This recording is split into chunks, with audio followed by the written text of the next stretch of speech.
Are you tired of shooting horribly on NBA 2K24? Are you missing all of your open shots and you find yourself getting stuck, getting clamped? You just can't play this game correctly? Well, look no further.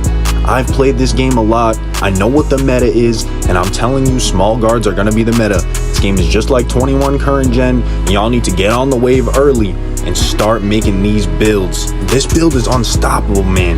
Y'all will see. I've been cooking everybody. I've been hitting 70% contested shots, and I was doing that when I didn't even have any badges. I just went straight to park. That's how good this build is, man.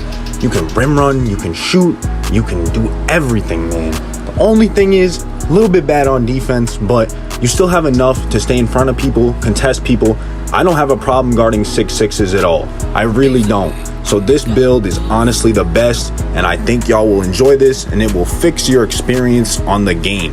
I guarantee it. If we get 20 likes on this video, I will drop my jump shot, and I will drop a dribble tutorial with all my SIGs. How's it going, gangsters? It's your boy XO3resist. This is the build that I have cooked up, and I've played, more than 100 games of this. I know what the meta is. I'm telling you, the meta of this game is going to be exactly like current gen 21. It's going to be kind of like 22. There's going to be a lock, a play shot, and there's going to be an inside center. So maybe not really like 22, but 21 current gen, I think it's going to be exactly like 21 current gen's meta. So probably we can expect to see guards getting shorter and shorter, but the only difference is you can actually dunk using a small guard, so maybe people won't want to decrease this too much. Seems like 6'2 is the ideal height.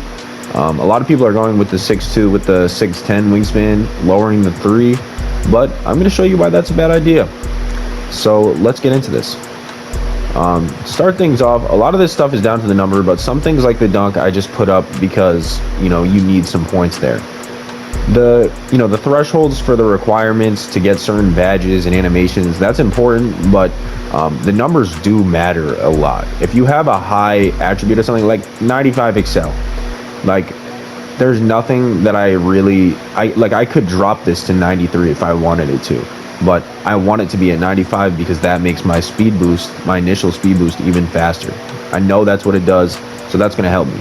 So I promise you, with a 74 driving dunk, you will be able to rim run. You can get to the rim and dunk. Obviously that's not what you're going to be focusing on, but people, usually just make a 3 hunting build and they mess this up and they put this all the way down.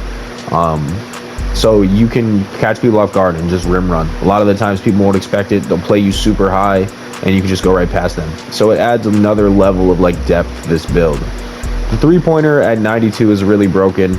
I don't think it needs to be any higher than a 92. You unlock Steph Curry base at 92. Easily the best shot in the game I've seen so far. As the meta develops, we'll probably see something better, but right now I feel like Curry is the best jump shot. It's so easy to time, it's smooth, it's fast, the timing stability is really high.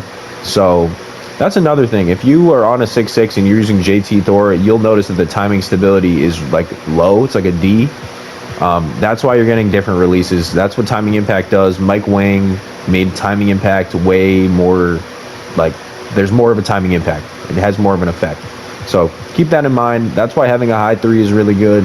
I think people are going to start investing more points into a 3 in their next build because people will see how broken it is when you actually put it up fairly high. Next, the ball handle 95 because I want Steve Francis. Speed with ball 91 so you can get speed booster. That also gives you Kyrie, the Kyrie dribble style. That's easily the best one in the game. I've seen people say Curry's good at 92, but I've tried it. I don't think it's that good. I think just Kyrie is the best by far.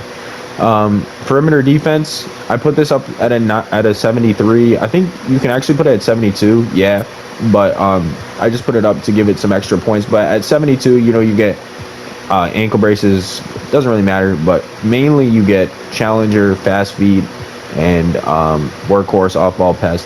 Now, if you wanted to go one higher than 73 and you want to get pick dodger, because that's really kind of important, you could definitely put it at 74 to get pick dodger, because you're going to have to go through a lot of screens. You can actually lower this right here, you know, put it down to a 69, because this will still allow you to dunk. I promise you.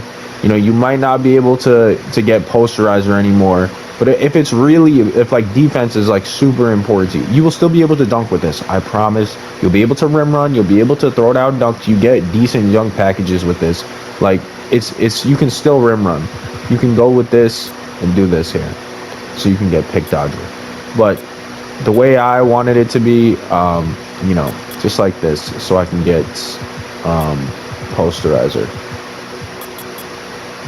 Like that.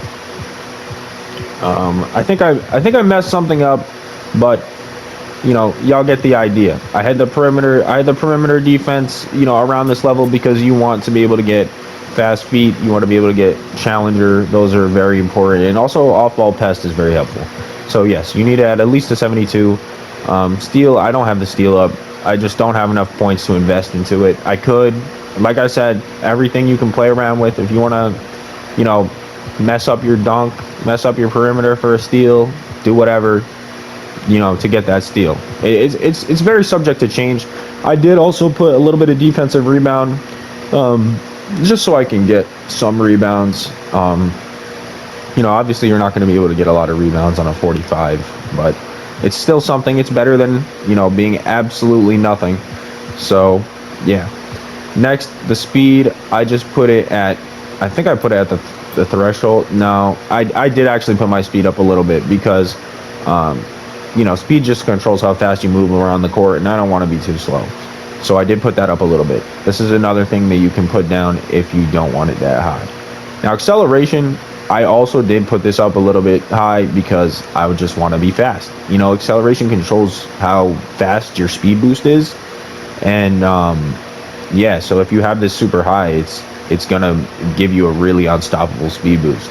So yeah, make sure you put this up. That's what controls this. Speed with ball basically just controls how fast you run with the ball, and speed down here controls how fast you run without the ball. So all three of those things are pretty important. You want to have those fairly high. Speed is probably the least important, but definitely speed with ball and acceleration. Next, I put the strength up a little bit just so we could have some strength. You know, you don't want to have it at absolute 0. I think I do have it like locked in with something. Like if I'm to put it down, it would lower something else. So I do need it there. I don't know though. I think no. Well, I did put it up high, just so I could, you know, be able to stop people, because strength does matter a little bit. 70, I put this up just so he can jump a little. He does need some vertical to be able to get up there, dunk. And I think you need a 70 vertical for posterizer. Yeah, so it works. You know, it's very good. I can dunk on this build, and it's very fun. Stamina I put at 99, obviously, because I want to get hands for days. So yes, I messed something up here. I'm sure y'all will forgive me if I do that. You know, you can go back and look at the initial build if you're worried about it. But this is my build right here. It's like a 3-point shot hunter.